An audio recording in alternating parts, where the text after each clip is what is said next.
ஞாயிறு தியானத்திற்கான வேத பாடங்கள். தியான தலைப்பு பெந்தேகோஸ்தே, கலக்கமான உலகில் கடவுளின் குரலை கேட்பது. பழைய ஏற்பாட்டு பகுதியாக 1 ராஜாக்கள் 19ஆம் அதிகாரம் வசனங்கள் 11 முதல் 18 முடிய. 1 ராஜாக்கள் 19 வசனங்கள் 11 முதல் 18 முடிய. அப்பொழுது அவர், நீ வெளியே வந்து கர்த்தருக்கு முன்பாக பர்வதத்தில் நில் என்றார். அப்பொழுது இதோ கர்த்தர் கடந்து போனார். கர்த்தருக்கு முன்பாக பர்வதங்களை பிளக்கிறதும் கன்மலைகளை உடைக்கிறதுமான பலத்த பெருங்காற்று உண்டாயிற்று. ஆனாலும் அந்த காற்றிலே கர்த்தர் இருக்கவில்லை.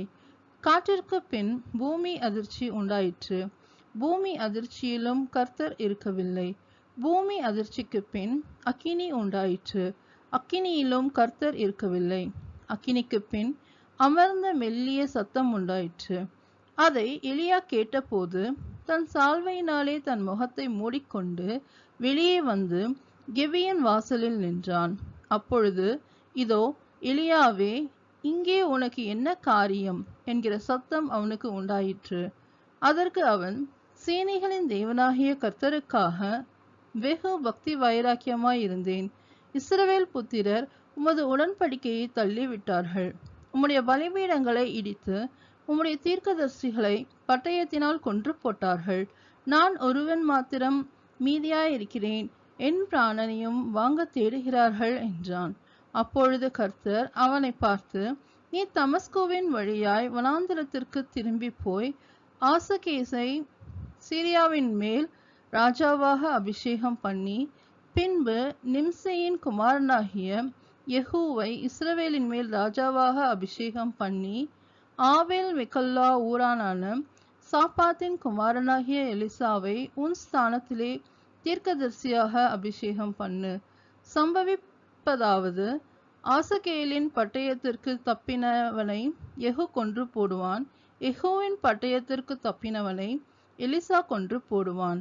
ஆனாலும் பாகாலுக்கு முடங்காதிருக்கிற முழங்கால்களையும் அவனை முத்தம் செய்யாதிருக்கிற வாய்களையுடையுமான 7000 பேரை இஸ்ரவேலிலே மீதியாக வைத்திருக்கிறேன் என்றார் என்பதே. தேவனுக்கே மகிமை உண்டாவதாக.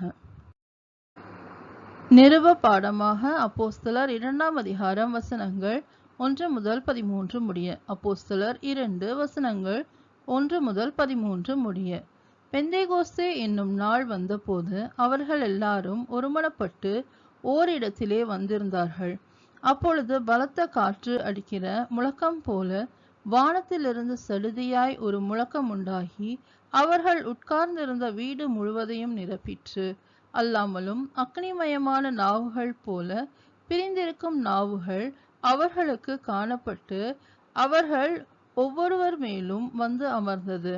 அவர்கள் எல்லாரும் பரிசுத்த ஆவியினாலே நிரப்பப்பட்டு ஆவியானவர் தங்களுக்கு தந்தருளின வரத்தின்படியே வெவ்வேறு பாஷைகளிலே பேசத் தொடங்கினார்கள்.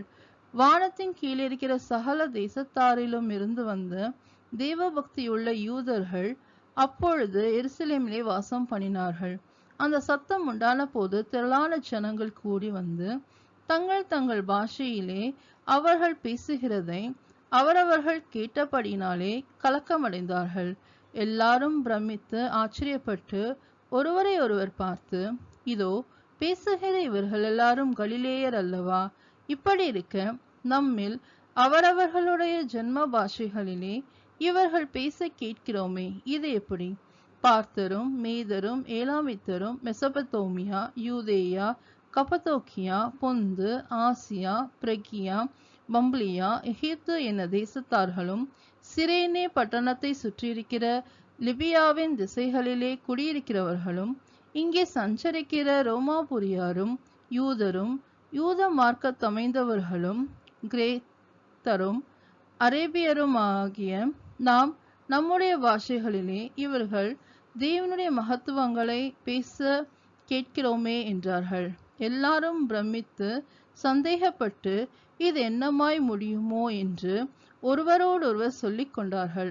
மற்றவர்களோ இவர்கள் மதுபானத்தினால் நிறைந்திருக்கிறார்கள் என்று பரியாசம் பண்ணினார்கள் என்பதே. தேவனுக்கே மகிமை உண்டாவதாக. சுவிசேஷ பாடமாக யோவான் 20ஆம் அதிகாரம் வசனங்கள் 19 முதல் 23 முடிய. யோவான் 20 வசனங்கள் 19 முதல் 23 முடிய. வாரத்தின் முதல் நாளாகிய அன்றைய தினம் சாயங்கால வேளையிலே சீஷர்கள் கூடியிருந்த இடத்தில் யூதர்களுக்கு பயந்ததினால் கதவுகள் பூட்டியிருக்கையில் இயேசு வந்து நடுவே நின்று, உங்களுக்கு சமாதானம் என்றார். அவர் இப்படி சொல்லி தம்முடைய கைகளையும் விலாவையும் அவர்களுக்கு காண்பித்தார். சீஷர்கள் கர்த்தரை கண்டு சந்தோஷப்பட்டார்கள்.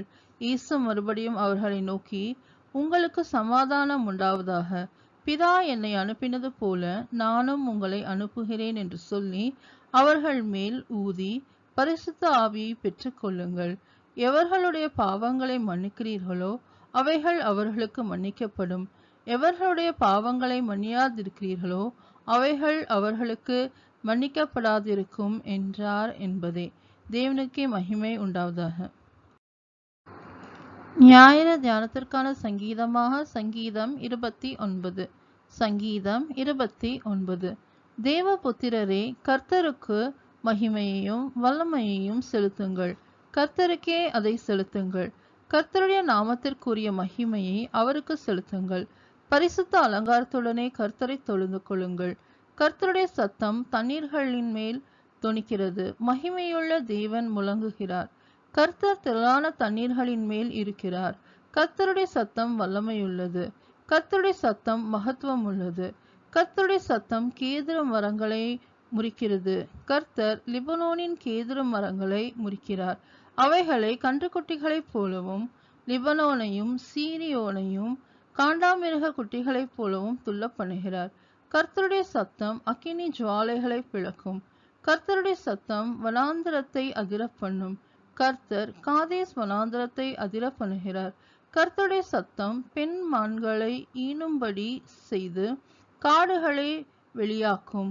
அவருடைய ஆலயத்திலுள்ள யாவரும் கர்த்தருக்கு மகிமை என்று ஆர்ப்பரிக்கிறார்கள்.